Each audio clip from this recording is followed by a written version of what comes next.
अस्सलामुअलैकुम दोस्तों, उम्मीद है आप लोग खैरियत से होंगे। इस वीडियो में हम बात करेंगे कि जो कोरोना की हल्की इन्फेक्शन होती है, यानी कोरोना की एक ऐसी इन्फेक्शन जिसमें आपको अस्पताल में दाखिल नहीं होना पड़ता, कोरोना की एक ऐसी इन्फेक्शन जिसमें हल्की अलामात के बाद आप घर में ही अपना इलाज करते हैं या आपका डॉक्टर आपको इलाज तजवीज़ करता है, लेकिन आप कितने ज़्यादा खुदा न खास्ता क्लॉटिंग का डर हो सकता है आपको, तो ये वीडियो उसके बारे में है।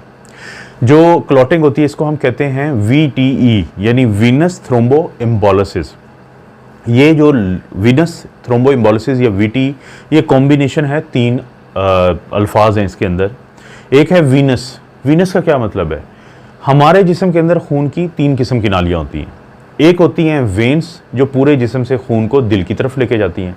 एक होती हैं आर्टरीज जिसको हम शरियाने भी कहते हैं, तो वो खून को दिल से पूरे जिस्म की तरफ लेके जाती हैं। और एक होती हैं वेन्स और आर्टरीज के दरमियान छोटी छोटी आर्टरीज का चैनल जिसको हम कैपिलरीज कहते हैं। तो ये वीनस का लफ्ज़ तो है, इसका मतलब है कि ये जो मसला है ये वेन्स में होता है। दूसरा है फिर थ्रोम्बो एम्बोलिसिस। ये कॉम्बिनेशन में आप पढ़ें। थ्रोम्बस कहते हैं कि खून का जो क्लॉट बनता है खून की नालियों में, लोथड़ा बनता है खून का, और जब वो खून का लोथड़ा कहीं से थोड़ा सा टूट के पूरे जिस्म में कहीं और चला जाए तो उसको हम कहते हैं एम्बोलिज्म। यानी थ्रोम्बो एम्बोलिसिस वो क्लॉट जो बना खून की नालियों में, कौन सी नालियों में? वेन्स में, और वो फिर टूट के कहीं पे भी चला गया, तो वो कहाँ चला जा सकता है वो मैं आपको बता देता हूँ।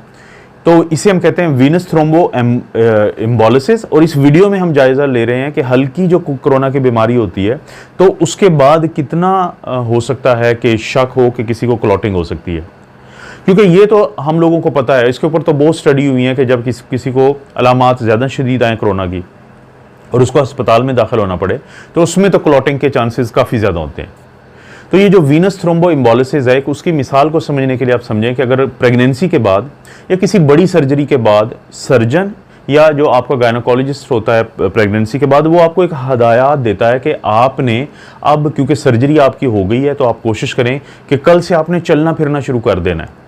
और इसी तरह जो हामला खातून होती है उसको भी उसकी गायनोकोलॉजिस्ट कहती है कि हर वक्त बैठे नहीं रहना है अब आपने, क्योंकि दोनों सूरतों में कुछ ऐसे फैक्टर होते हैं कि जिसकी वजह से खून की ये जो नालियाँ होती हैं वेन्स, इनके अंदर क्लॉटिंग ज़्यादा हो जाती है, यानी बैठे रहते हैं। तो इसे हम कहते हैं वीनस स्टेसिस, कि खून जो है उसका बहाव कम हुआ होता है खून की नालियों में, तो जिसकी वजह से वहाँ पे थ्रोम्बस बन जाता है। और वो थ्रोम्बस खुदा न खास्ता जब टूटता है तो ये जो वेन्स का ब्लड है ये किधर जाता है? ये हमारे दिल में जाता है।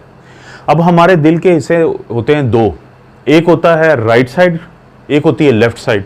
राइट साइड में क्या है कि राइट छोटा एक खाना है जिसको हम राइट एट्रियम कहते हैं, फिर नीचे राइट वेंट्रिकल है। तो खून पहले राइट एट्रियम में जाएगा, वहाँ से राइट वेंट्रिकल में जाएगा, वहाँ से ये सफाई के लिए यानी कार्बन डाइऑक्साइड को निकालने के लिए और ऑक्सीजन को लेने के लिए हमारे फेफड़ों में जाता है, लंग्स में जाता है।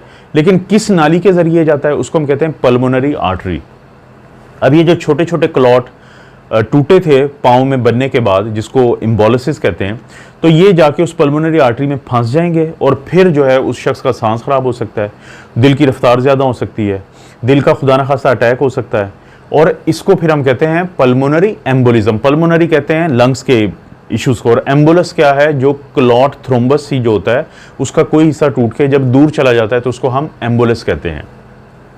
जो नीचे क्लॉट बना था उस सर्जरी के बाद या प्रेग्नेंट खातून में वेन्स के अंदर, तो उसको हम कहते हैं DVT, डीप वीनस थ्रोम्बोसिस, क्योंकि हमारे जो टांगों की वो वेन्स जिनको हम डीप वेन कहते हैं, पोप्लिटियल वेन है, फेमरल वेन है, तो उनके अंदर ये बनता है, तो इसलिए इसका नाम दिया गया है डीप वीनस थ्रोम्बोसिस, और इसके नतीजे में फिर पैदा होता है पल्मोनरी एम्बोलिज्म। तो वहाँ से थोड़ा सा आपको अब आइडिया हो जाएगा।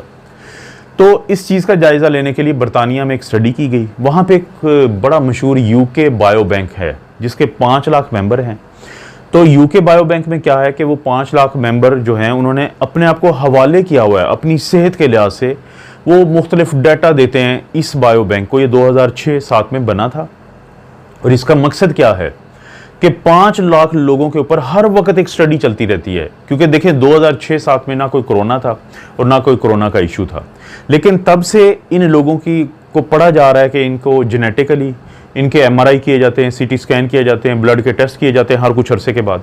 फिर कोरोना आया, फिर देखा गया कि इनमें से कितनों को क्या क्या मसाइल थे और कोरोना ने कितना इनको मुतासर किया। तो ये UK बायो बैंक है, बड़ा मशहूर।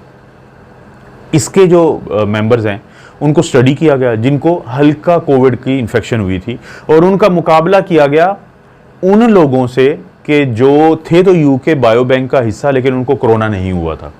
तो फिर ये देखा गया कि वो लोग जिनको कोरोना की हल्की इन्फेक्शन होती है वो 20 गुना 20 टाइम्स उनको ज़्यादा चांसेस होते हैं कि क्लॉटिंग उनको हो सकती है, ख़ास तौर पे अगर उनकी उम्र ज़्यादा है, ख़ास तौर पे वो लोग जो मर्द थे, यानी मर्दों में ये ज़्यादा था, ख़ास तौर पे वो लोग जिनको ओबेसिटी या मोटापा के वो शिकार थे, तो उनके अंदर जो क्लॉटिंग है, वीनस थ्रोम्बोएम्बोलिज्म है, उसके चांसेस ज़्यादा थे हल्की कोरोना की इन्फेक्शन होने के बाद भी, जिसमें वो घरों में गए, घूम फिर रहे थे, कोई उनको मसला नहीं था लेकिन उनको कोरोना हुआ था।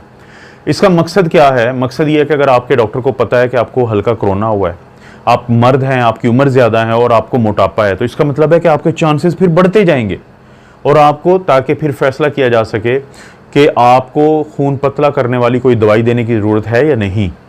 ये जो स्टडी थी ये 30 दिनों के ऊपर मुहित थी। बताया ये गया कि कोरोना की हल्की अलामात आने के बाद 1 महीने बाद जब देखा गया तो 20 गुना ज़्यादा चांसेस थे क्लॉटिंग के बनिस्बत उन लोगों के जिनको कोरोना नहीं हुआ था।